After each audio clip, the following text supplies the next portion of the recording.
Dans un monde en constante évolution, la recherche-action participative est devenue incontournable dans l'univers des grandes avancées. Ou quand les chercheurs s'associent aux citoyens afin de mieux répondre aux enjeux environnementaux et sociétaux. Chaque participant apprend de l'autre et fait émerger des connaissances intermédiaires qui viennent enrichir les analyses produites par les chercheurs. Quand chercheurs et citoyens unissent leurs forces, la transition écologique se matérialise-t-elle plus vite et mieux sur le terrain ? C'est ce que nous tenterons d'illustrer dans ce podcast « La recherche avec et pour les territoires », en donnant la parole à plusieurs acteurs clés de la recherche action participative. François Lacroix, chef du service développement durable à la mairie de Villeneuve-d'Ascq, a sollicité la boutique des sciences pour l'élaboration d'un conseil écologique et local pour sa ville. Ce forum, véritable espace d'expression pour les citoyens, traduit leurs demandes en démarche de recherche.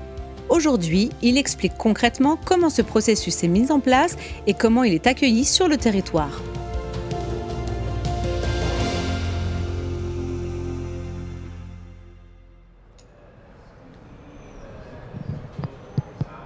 L'idée de ce conseil écologique local, c'est de dépasser les classiques conseils de quartier qui ont leur utilité, qui sont pertinents, mais qui souvent sont très sectoriels et sur des thématiques pas très prospectives, on va dire.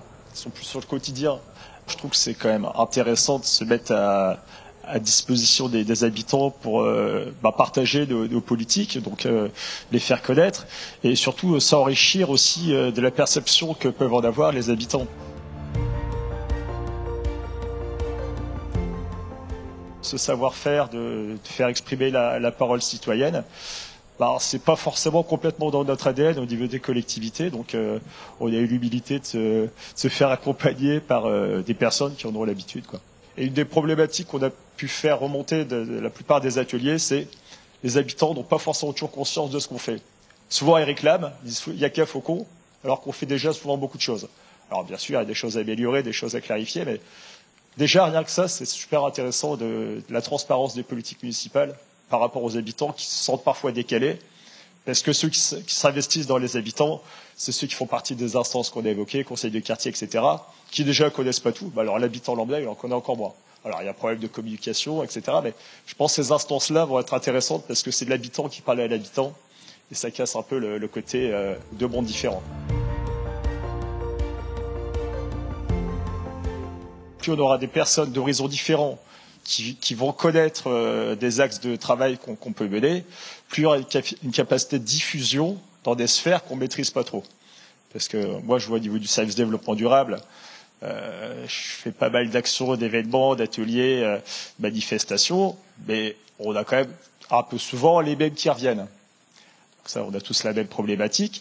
Donc le fait de passer par des entités différentes, voire de l'habitant lambda, c'est intéressant parce qu'eux-mêmes, dans leur cercle d'amis, de famille, de voisins, vont pouvoir diffuser là où je vais pas moi. Donc ça, c'est vraiment capital.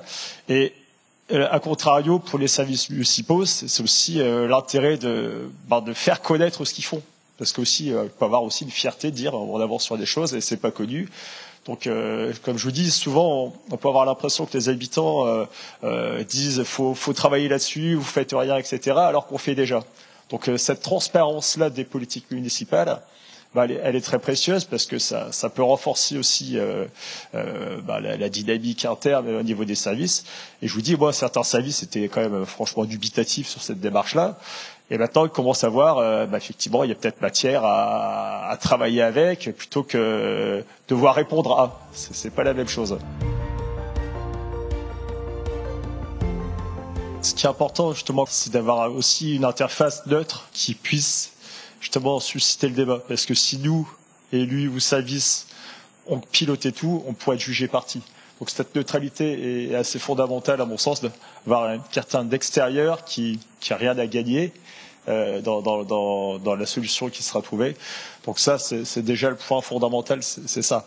Après, effectivement, on l'a dit, c'est les faire monter en compétences, en connaissance de l'existant, pour trouver les solutions les plus appropriables possibles et les plus diffusables possibles. La recherche avec et pour les territoires est un podcast proposé par l'ADEME. Plusieurs épisodes sont disponibles et à découvrir sur toutes les plateformes d'écoute.